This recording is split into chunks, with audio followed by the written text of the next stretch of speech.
Salut chez vous, très heureux de vous retrouver. Nous étions impatients de continuer ce merveilleux sujet que nous avons commencé la dernière fois.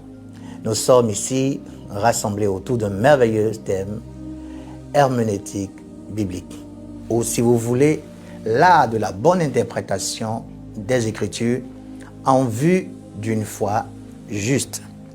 Alors, pour tous ceux qui n'étaient pas là et qui n'ont pas suivi la première partie, nous avons donné des définitions des notions sur lesquelles nous n'allons pas forcément revenir. Herméneute, nous savons qu'il s'agit de celui qui pratique l'art de l'herméneutique. L'herméneutique, c'est un ensemble de principes constituant une méthodologie pour avoir une bonne interprétation des Écritures. Nous avons aussi dit que c'est aussi une sorte d'exégèse, même si l'exégèse met plus l'emphase sur l'application de la bonne interprétation des Écritures. Nous avons eu des prérequis que nous vous demandons d'aller écouter, parce qu'il faut avoir déjà ces bases avant de venir ici pour écouter la suite. Et je suis sûr que cela vous fera un grand bien à tous ceux et à toutes celles que vous dirigez ou des personnes avec qui vous voudrez bien partager toutes ces notions. Aujourd'hui, nous verrons l'herméneutique en tant que telle ou l'art d'interprétation biblique par des principes précis. Comment je peux être sûr que la parole de Dieu en laquelle je crois a été correctement interprétée? Ou comment je peux être sûr que je suis en train d'interpréter correctement la parole pour ne pas faire une entorse à la vérité du Seigneur?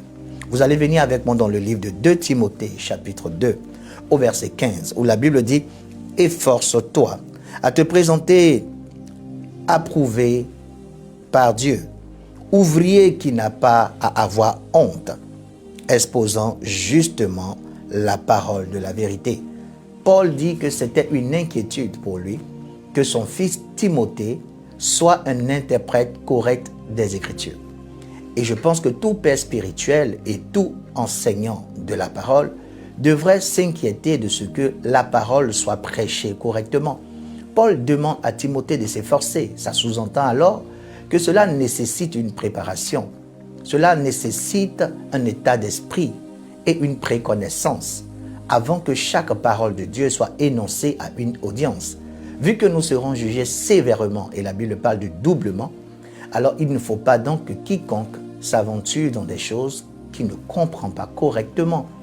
Paul dit à Timothée, efforce-toi à te présenter comme un ouvrier approuvé de Dieu qui n'a point honte, mais qui expose correctement la parole de la vérité. Alors, quelle est cette méthode juste qui conviendrait selon la Bible elle-même? Je vais vous donner quelques instruments qui vous permettent d'interpréter la parole avec justesse. Le premier élément qui nous rassemble ici est dans Hébreux chapitre 8, verset 8. Car en censurant, il leur dit, « Voici des jours viennent, dit le Seigneur, je conclurai avec la maison d'Israël et la maison de Juda une nouvelle alliance. » En fait, Dieu dit qu'il y a un contrat qu'il a avec les hommes. Ce contrat était d'abord le contrat de l'ancienne alliance et par la suite, un autre contrat allait voir le jour qui est le contrat de la nouvelle alliance. Et le contrat détermine la manière dont la marche se ferait entre Dieu et les hommes. Le contrat déterminerait aussi le rapport que Dieu aurait avec les hommes. Je vous donne un autre test et je vous donne cette première partie qui donc est pour moi le principe numéro 1 dans la bonne interprétation des Écritures. L'autre test est en Jean chapitre 1, verset 17. La Bible dit, car la loi a été donnée par Moïse, mais la grâce et la vérité sont venues par Jésus-Christ.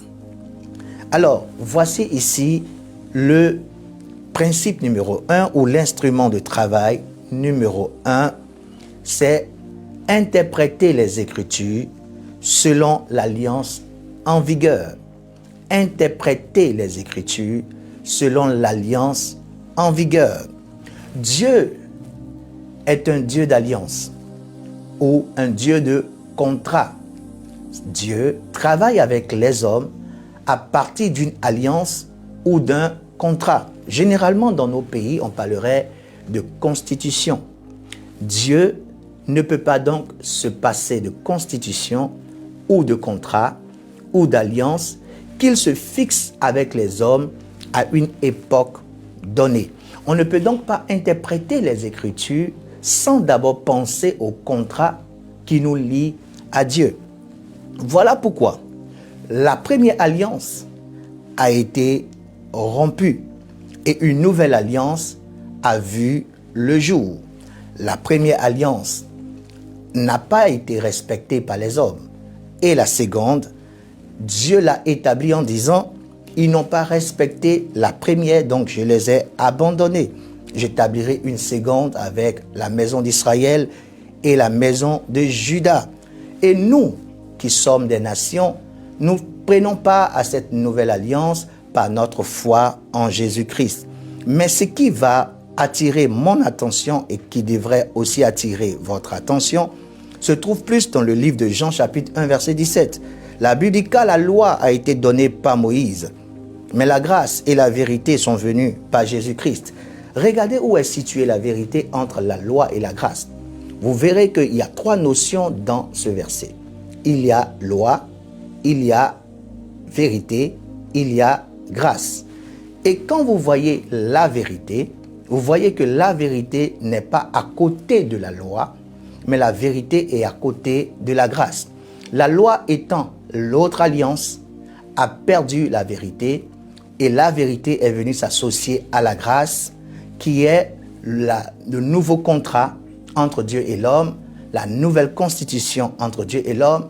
Et quiconque prêcherait donc la parole de Dieu devrait prendre en compte le fait que la vérité aujourd'hui est située à côté de la grâce. La loi a été donnée par Moïse, mais la grâce et la vérité, la grâce et la vérité sont venues par Jésus-Christ. Qu'est-ce que la vérité? La vérité, c'est d'abord la parole de Dieu.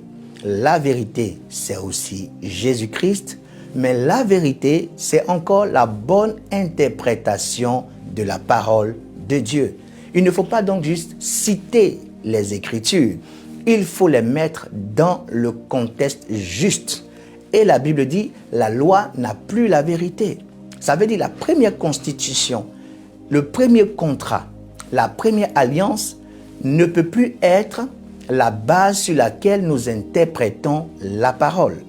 Mais la deuxième constitution, le deuxième contrat, la deuxième alliance devient la nouvelle base sur laquelle nous interprétons la parole. Voilà pourquoi nous disons que le premier principe herméneutique, biblique, le premier principe de l'interprétation juste des Écritures, ce n'est rien d'autre que d'interpréter la parole selon l'alliance en vigueur et qui, dans le cas d'espèce, est la grâce. J'espère déjà que cette première base est assez rendue claire pour l'esprit de tout le monde. Nous interprétons les Écritures selon l'alliance en vigueur. Nous interprétons les Écritures selon l'alliance en vigueur. Gloire à Dieu. J'aimerais vous inviter au deuxième principe d'herméneutique biblique selon la nouvelle alliance. L'instrument de travail numéro 2 serait d'interpréter la parole selon la croix du Christ. Interpréter la parole selon la croix du Christ. Alors, nous allons prendre un passage dans le livre de Jean chapitre 5 verset 39. La Bible dit, vous sondez les Écritures, car vous pensez et vous estimez avoir en elles la vie éternelle. Et ce sont elles qui rendent témoignage de moi. Et vous ne voulez pas venir à moi pour avoir la vie. Alors, la première chose, c'est que Christ est l'épicentre des Écritures. Christ est situé au centre des Écritures. Toutes les Écritures convergent vers une seule personne. Toutes les Écritures convergent vers la révélation de la personne du Seigneur Jésus-Christ. En fait, vous ne pouvez pas interpréter correctement les Écritures sans vous poser cette question. Maintenant que Jésus-Christ est arrivé, qu'est-ce que cela devient? Cette question va vraiment vous aider. Maintenant que Jésus-Christ est arrivé, qu'est-ce que cela devient? C'est vrai qu'il est écrit ici, c'est vrai qu'il est écrit cela, mais maintenant que le Christ est arrivé, qu'est-ce que cela devient? C'est vrai que la parole dit dans tel verset ceci, mais maintenant que le Christ est arrivé, qu'est-ce que cela devient? Jésus dit que la parole de Dieu converge vers lui. Il dit que toute écriture parle de lui. Il dit qu'il est l'épicentrale de la parole. Il dit qu'il est celui de qui parle la parole. Donc, quelle est la place de Jésus dans ce que vous êtes en train de prêcher? Quelle est la place de Jésus dans ce que vous êtes en train d'enseigner? Est-ce que Christ a sa place dans ce que vous êtes en train de dire? Alors, nous pouvons poser une autre question qui va rendre cela encore plus simple dans notre interprétation. Avant la croix n'est pas après la croix. Avant la croix n'est pas après la croix. Cette manière de parler et de penser quand vous interprétez les Écritures pourrait vous aider à comprendre ce que vous êtes en train d'énoncer. Il y a des choses écrites, oui, mais est-ce que ça se passe avant la croix ou est-ce que ça se passe après la croix? Parce que la croix a rabattu les cartes. La croix a rabattu les cartes. Les données ont changé à cause de la venue du Christ et de son œuvre sacrificielle. Donc la croix est un élément déterminant dans l'interprétation des Écritures. C'est vrai qu'il est écrit ceci, c'est vrai qu'il est écrit cela, mais est-ce que ça se passe avant la croix ou est-ce que ça se passe après la croix? Avant la croix n'est pas après la croix. Je vous invite maintenant à prendre avec moi un autre passage qui va nous aider à mieux comprendre ce que je suis en train d'énoncer. Nous pouvons le voir en Colossiens 2, verset 14. Ayant effacé l'obligation ou l'ordonnance qui était contre nous, on parle de la loi, laquelle consistait en ordonnance et qui nous était contraire, et il a ôté en la clouant à la croix. Qu'est-ce que cela veut dire? Ça veut dire, lorsque Jésus allait à la croix, il a cloué, il a déchiré, il a détruit les obligations que la loi exigeait pour que nous soyons déclarés parfaits devant Dieu. Nous sommes donc dégagés de la loi à cause de la croix. Donc, interpréter les Écritures sans penser à replacer la croix au centre de cette interprétation pourrait donc créer une mauvaise interprétation et prêter à confusion parce que nous ne saurions pas à quelle saison nous sommes et dans quel temps nous sommes. La croix va déterminer la saison à laquelle appartient chaque écriture. Avant la croix n'est pas après la croix. Après la croix n'est pas avant la croix. La croix a rabattu les cartes. La croix a changé les normes. La croix a dépouillé le diable. Donc quand les Écritures sont énoncées, en prenant en compte l'œuvre que Jésus a eu à accomplir, nous sommes sûrs que nous sommes sur la bonne voie d'interprétation. Nous allons voir l'instrument numéro 3 sur lequel nous appuyons une bonne interprétation. Instrument de travail numéro 3. Nous interprétons correctement les Écritures selon l'homologie biblique. Alors, c'est un terme théologique qui parle d'homologia ou de choses qui se correspondent, de choses similaires. Généralement, nous employons ce terme quand on parle des chefs d'État en parlant d'un homologue. C'est quelqu'un qui partage les mêmes offices que nous. Il y a dans la Bible des versets jumelés. Il y a dans la Bible des concepts jumelés. Il y a dans la Bible des homologies bibliques. Ça veut dire il n'y a pas un verset qui devrait être établi comme une doctrine sans qu'il n'ait trouvé son homologue. Et Jésus a donné ce principe d'interprétation que nous allons essayer de voir en Jean chapitre 8 au verset 17. Il dit, il est écrit aussi dans votre loi que le témoignage de deux hommes est vrai. Il est écrit aussi dans votre loi que le témoignage de deux hommes est vrai. En Matthieu chapitre 18 au verset 16, la Bible dit, mais s'ils ne t'écoutent pas, prends avec toi encore une ou deux personnes afin que par la bouche de deux ou de trois témoins, la vérité de la parole soit établie. Donc en fait, nous ne pouvons pas prêcher et établir une doctrine sans que nous n'ayons eu le jumeau de cette parole. Beaucoup d'hommes se demandent la parole de Dieu à combien de dimensions. Je pense qu'on va préparer un message sur le sujet. Qu'est-ce que la parole de Dieu? Parce qu'il y a ce qu'on appelle l'intention de la parole, il y a ce qu'on appelle la pensée de la parole, il y a ce qu'on appelle la doctrine de la parole. Il faut savoir à quelle dimension de la parole nous avons affaire. Quand nous voulons enseigner et établir une doctrine, parce qu'en fait, enseigner, c'est établir une doctrine et expliquer correctement les Écritures. Quand nous voulons enseigner ou établir une doctrine, on ne peut pas le faire sans l'homologie biblique. Il faut trouver d'autres passages qui parlent du même sujet, dans la même alliance, pour ne pas être un faux interprète des Écritures. Est-ce que tu as suffisamment de passages qui concernent ce que tu veux établir comme doctrine? Est-ce qu'il y a au moins un, deux ou trois témoins? Les témoins dont il est question, il s'agit de passages qui viennent témoigner de ce que tu es en train de dire.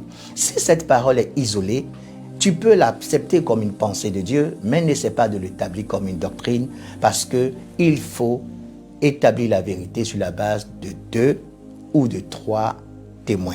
Et j'aimerais vraiment que vous compreniez ce principe-là. Il est très important. En dehors de l'alliance, en dehors de la croix, vous devez pratiquer l'homologie biblique. Beaucoup de personnes se sont emmenées à interdire des choses, à bâcler des choses, à énoncer des choses, alors qu'ils n'ont même pas au moins deux versets qui parlent de la chose. Et quand vous le faites de cette manière, c'est de mauvaise foi. Parce qu'en fait, vous n'êtes pas en train de suivre le maître, vous êtes en train de le combattre insidieusement. Il y a des principes qui permettent d'établir la vérité de la parole. Il y a des principes qui permettent de savoir que nous sommes en train de bien interpréter la parole. Et l'un de ces principes, c'est ce que nous appelons notre instrument numéro 3, c'est l'homologie biblique. Est-ce qu'il y a au moins un, deux ou trois versets qui disent la même chose? Est-ce que tu es sûr que tu pourras nous donner ces versets? Alors, toi-même, tu sauves ton âme et tu nous sauves, nous qui t'écoutons. Alléluia. Alors, cela est très, très important et j'espère avoir été une bénédiction concernant ce troisième point. Aujourd'hui, n'importe qui pourrait aller où il veut, mais avoir déjà ces 3 points, ça dénote de 75% d'une très bonne interprétation biblique. Nous allons voir l'instrument numéro 4 qui est interprété selon la contextualisation. Alors, nous savons que beaucoup d'hommes prenant une parole en dehors du contexte peut en faire juste un prétexte pour énoncer ses propres pensées humaines. Le véritable interprète, il est aussi celui qui est circonscrit dans un champ. Et ce champ, on l'appelle le contexte. La contextualisation, c'est le fait de pouvoir demeurer dans le champ d'une bonne interprétation qui parle du même sujet. Alors, beaucoup d'hommes ont pris des versets à gauche et à droite sans avoir fait attention à la notion ou au terme que l'auteur était en train de développer. Je vais vous donner un exemple très simple. Dans le livre de Romains, par exemple, on nous fait mention plusieurs fois du péché et beaucoup d'hommes pensent que c'est le sujet du livre de Romains. Mais le sujet du livre de Romains, c'est la justice. Et beaucoup d'hommes ne savent même pas que Romains parle de justice. Vous parlerez aux gens et vous leur demanderez qu'est-ce que la justice? Ils vous diront c'est le fait de pouvoir être en accord avec les exigences de Dieu. Ils voient la justice comme une performance, un stade à atteindre ou une conformité avec des règles. Mais ça, c'est la justice selon la morale. C'est la justice selon la définition humaine. Mais la véritable justice, selon Dieu, est bien différente. Et Paul a énoncé la justice en expliquant le péché et ses affres. Nous nous sommes attardés sur le péché et ses affres. Nous avons connu des versets du genre « car tous ont péché et sont privés de la gloire de Dieu », tout en ne sachant pas que le contexte parlait de justice et non de péché. Mais pendant qu'il était en train de former son argumentaire concernant la justice, il a fait notion et mention du péché. Alors, quand nous sortons du contexte, nous pouvons créer des prétextes pensant que nous sommes dans la vérité, mais en fait, nous n'avons même pas compris ce que l'apôtre Paul était en train de dire. L'apôtre Paul dit que tout l'évangile révèle la justice de Dieu. Romains chapitre 1, vous verrez au verset 16 et 17. Il dit tout l'évangile parle de la justice de Dieu. Donc Romain a essayé d'expliquer la justice en faisant mention du péché, qui est une notion très importante pour comprendre la justice. Mais on a écouté le péché, mais on n'a pas compris la justice parce qu'on est sorti du contexte. On n'a pas véritablement compris que les notions énoncées dans un argumentaire sont tout aussi importantes, mais ils ne dénotent pas de la vérité parce que c'est une démarche explicative qui était censée nous révéler la raison de son argumentaire qui n'est rien d'autre que la justice. Le thème de Paul, c'est la justice. Mais il a fait mention du péché pendant qu'il développait ce thème, mais son thème, c'est la justice. Donc, quand nous sortons du contexte, nous créons des prétextes et nous créons des apostates parce que nous devenons un hérétique. J'ai fait exprès pour employer ces notions qui ne sont pas des mots communs généralement à notre génération pour susciter en vous de la recherche, pour que vous puissiez aller comprendre pourquoi ces mots existent, qu'est-ce que ces mots signifient et cela élèvera votre esprit. Donc nous parlons ici de contextualisation. Alors je vous prends un texte. 1 Corinthiens chapitre 4 verset 6. La Bible dit « Oh frères, j'ai tourné ceci sur moi et sur Apollos, à cause de vous, afin qu'en nous, vous appreniez à ne pas élever vos pensées au-delà de ce qui est écrit. » Waouh! Afin que vous ne vous enfliez pas l'un contre l'autre. Il y avait un débat dans l'église primitive entre l'apôtre Paul et Apollos qui était versé dans les Écritures. L'apôtre Paul a revendiqué la paternité sur une assemblée et Apollos a arrosé cette assemblée pendant que l'apôtre Paul était en prison. Et les gens de l'assemblée penchaient plus pour Apollos parce qu'il était un homme très érudit, avec beaucoup de connaissances, il avait une mémoire d'acier. Mais en fait, Apollos n'était pas véritablement dans toute la connaissance de Dieu, même s'il pouvait citer les versets comme nous le voyons aujourd'hui dans nos rues et dans nos églises. Plusieurs disent il est écrit, et plusieurs personnes acclament. Il ne suffit pas juste d'énoncer les versets, il faut le faire correctement et il faut le faire selon l'herméneutique biblique de l'Alliance en vigueur. Aujourd'hui, nous parlons de contextualisation, nous parlons de pouvoir expliquer la parole selon un contexte bien défini. Il ne faut pas donc aller au-delà des Écritures. Prendre un passage en dehors de son contexte peut entraîner une mauvaise compréhension de la parole et une déroute de la foi. L'apôtre Paul dit, nous ne devons pas aller au-delà des Écritures. Nous ne devons pas sortir du champ circonscrit du texte que nous énonçons. Nous sommes dans une démarche, dans un argumentaire. Il faut y rester parce que nous sommes en train d'étudier un concept dans cet argumentaire. Mais quand vous prenez ce texte et que vous le faites sortir sans prendre en compte les autres textes qui l'entourent, vous pouvez commettre une très grave erreur d'interprétation. Il faut contextualiser le verset que vous prêchez. Il faut voir quel est le sujet principal que l'auteur était en train d'expliquer. Il faut comprendre que l'auteur était dans une démarche. Il faut comprendre que vous êtes circonscrit dans un champ. Il ne faut pas prendre le texte et juste pour le dire parce que vous voulez faire passer une pensée personnelle. Il faut contextualiser le passage. Gloire à Dieu. Je vous donne enfin ce que j'appellerais le dernier instrument, même si en dehors de lui, il y a deux autres que je vais énoncer comme ça pêle-mêle, mais le dernier instrument en termes de méthodologie d'interprétation biblique. L'instrument numéro 5, c'est interpréter la parole selon la foi prophétique. interpréter la parole selon la foi prophétique. En 2 Chroniques chapitre 20, au verset 20, la Bible dit « Et il se levait de bonne heure le matin et sortit vers le désert de Tekoa. Et comme il sortait, Josaphat se tint là et dit « Écoutez-moi, Juda, et vous habitants de Jérusalem, croyez en l'Éternel, votre Dieu, et vous serez affermis.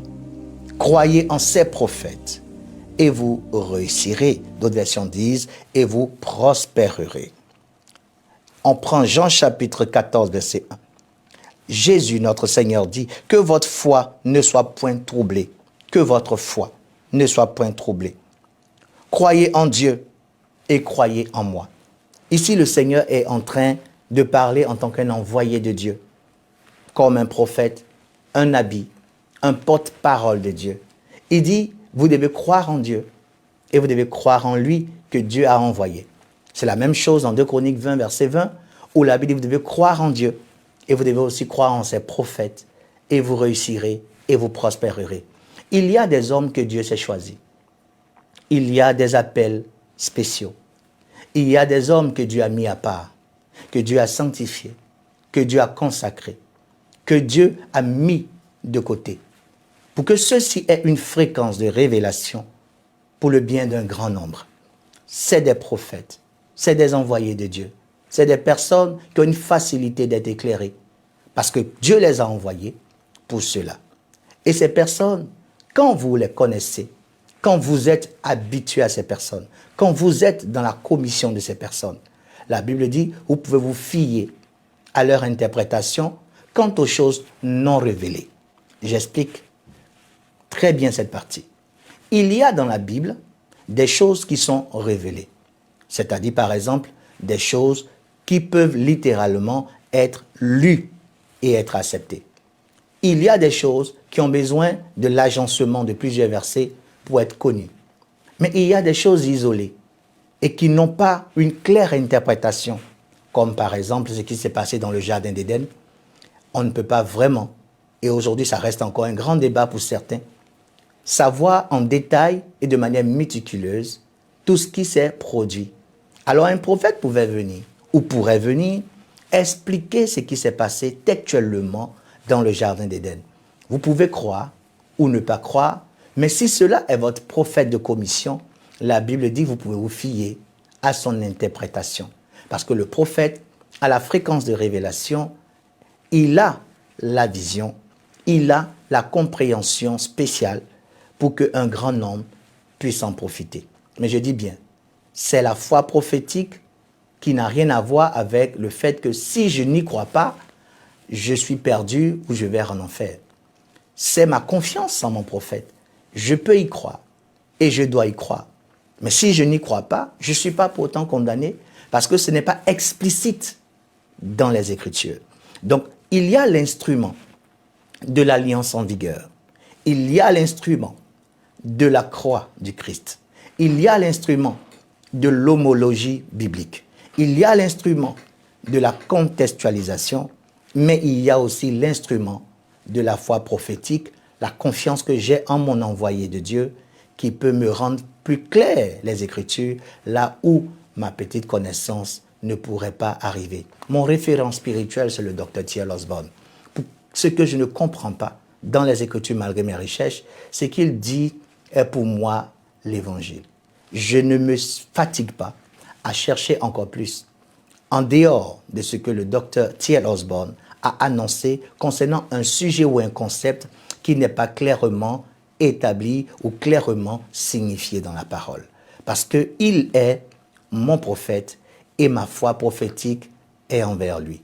J'espère vous avoir donné un exemple pour que vous aussi, vous croyez en celui que vous suivez et qu'il soit aussi capable, en dehors de ce qui n'est pas clair, de pouvoir vous dire des choses et que vous puissiez attacher foi à cela. Je vous donne pêle-mêle les deux éléments qui, pour moi, pourraient ne pas être une obligation, mais qui peuvent aussi aider à une meilleure interprétation. Et c'est sur ces deux éléments que nous allons terminer aujourd'hui. Le premier élément, j'appelle ces deux éléments deux méthodes d'interprétation complémentaires. Alors, le premier élément, c'est l'illumination spirituelle. Alors, qu'est-ce que l'illumination? Nous savons que c'est le fait de recevoir une lumière concernant une chose mystérieuse, concernant Dieu, ou concernant notre avenir, ou concernant quelque chose qui nous concerne. C'est le fait d'avoir des flashs, ou une lumière, ou une compréhension concernant une chose qui était mystérieuse. Alors, en Éphésiens chapitre 1, verset 18, la Bible dit, « Les yeux de votre cœur étant illuminés, pour que vous sachiez quelle est l'espérance qui s'attache à son appel, et quelles sont les richesses de la gloire de son héritage établi dans les saints. » Alors, c'est très important que vous compreniez que l'Esprit révèle tout, même les profondeurs de Dieu. Sa lumière peut vous parvenir sur un certain test selon sa volonté. Cependant, cela devra toujours rester en accord avec le reste des Écritures. Ça veut dire quoi? Ça veut dire qu'il y a des sujets qui ne sont pas explicites dans la parole de Dieu. Des sujets qui nécessitent que Dieu lui-même vous éclaire de manière surnaturelle. Quand le prophète vous a annoncé ces choses, ça suffit. Mais en plus du prophète qui vous annonce ces choses qui ne sont pas explicites dans les Écritures, il peut arriver que votre attente, votre recherche, le fait que votre esprit aspire à savoir, le Saint-Esprit peut éclairer votre compréhension concernant ce sujet donné. Et cela peut se passer pendant que vous lisez, ou même pendant que vous êtes en voyage, ou pendant que vous vous lavez. Vous pouvez recevoir une lumière sur un passage qui semblait obscur pour vous. La Bible dit, c'est une illumination, ou si vous voulez, une compréhension spirituelle que le Saint-Esprit vous apporte. Il y a plusieurs passages comme ça dans la Bible qui demandent à ce que le Saint-Esprit vienne vers vous avec sa lumière. Et la Bible dit, votre esprit est comme une lampe du corps. Votre esprit recherche à savoir la vérité. Votre esprit aspire à comprendre ce que Dieu a en réserve pour vous. Et face à cette aspiration, vous allez rencontrer le réma de Dieu, qui est l'illumination spirituelle, la compréhension profonde, et votre vie ne sera plus jamais la même. Cela sera une bénédiction non seulement pour vous, mais aussi pour tous ceux qui vous écouteront, parce que cela vient du Saint-Esprit. Que Dieu provoque des illuminations dans votre vie. La dernière chose, c'est celle-là, la dimension mathématique des Écritures. Alors, la dimension mathématique des Écritures est une grâce que Dieu a eu à me faire. J'ai compris dans la parole de Dieu que quand Dieu est en train d'expliquer un passage, il utilise une démarche décadente. Parce qu'il parle à tout type de personnes. Il parle aux plus instruits, il parle aux moins instruits, il parle à toute catégorie de personnes. Vous verrez qu'il commencera peut-être dans un langage assez difficile à cerner et au fur et à mesure, il donne des notions plus faciles à comprendre jusqu'à même à donner des illustrations ou des exemples ayant rapport avec la vie de quelqu'un ou ayant rapport avec une parabole. Parce qu'il essaie, dans l'explication d'un même concept, de pouvoir toucher toutes les générations, toutes les catégories, tout type de mentalité, de sorte à ce que chacun puisse recevoir la parole. Je vais lire ici ce que je peux vous donner comme explication concernant la dimension mathématique de la parole. C'est comprendre la parole selon les éléments chronologiques, présentés d'un paragraphe à un autre du même chapitre. Nous observons généralement un argumentaire qui rend la compréhension du sujet de plus en plus accessible au fur et à mesure, à travers les mots ou des illustrations que l'auteur choisit. Alléluia.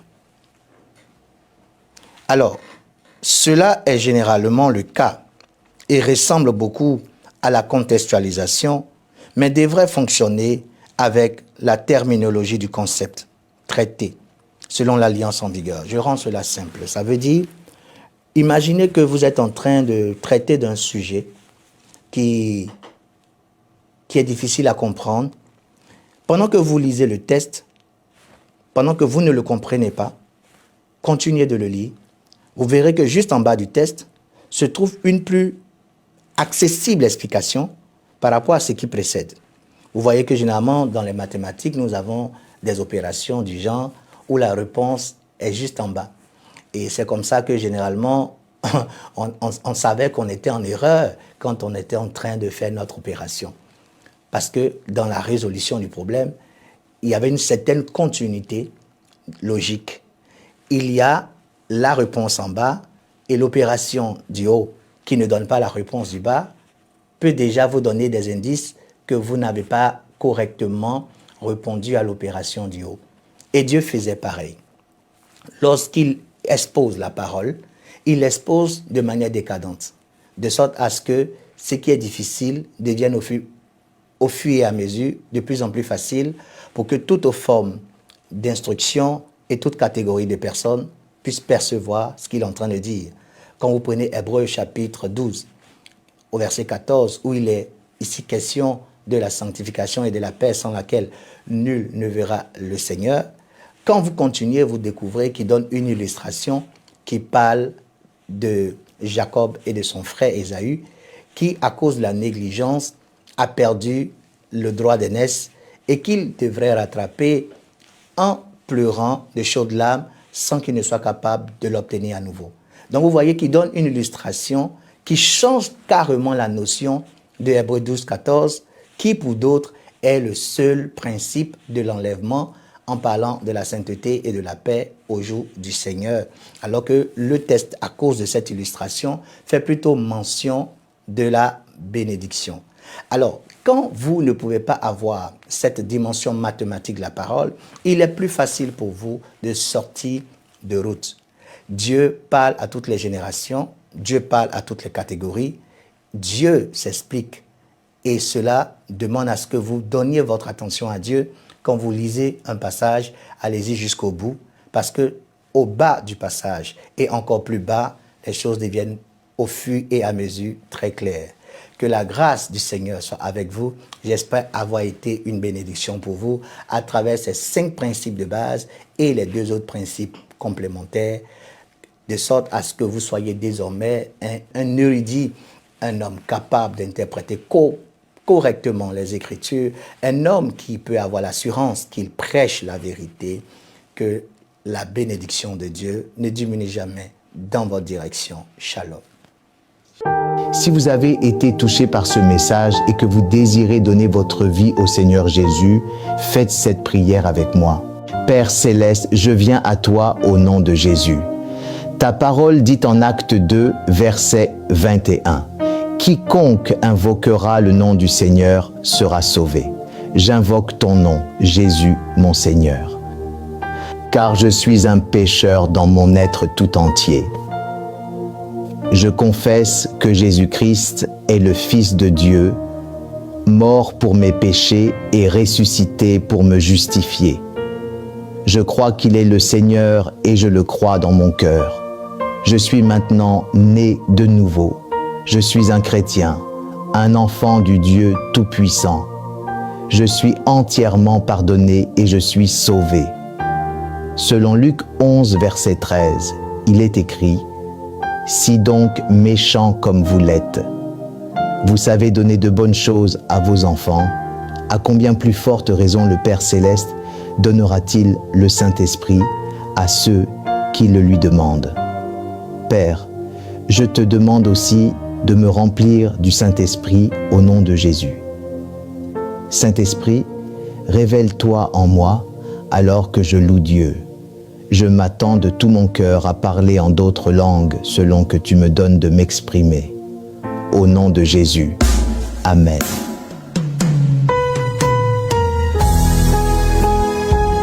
Ça y est, vous êtes nés de nouveau. Louez Dieu un instant et répétez à voix haute toutes les syllabes qui vous viennent à l'esprit en ce moment même par la foi. Vous pouvez nous joindre aux numéros qui s'afficheront à l'écran pour nous raconter votre expérience de la nouvelle naissance et afin que nous puissions vous encadrer. À très bientôt. Que Dieu vous bénisse.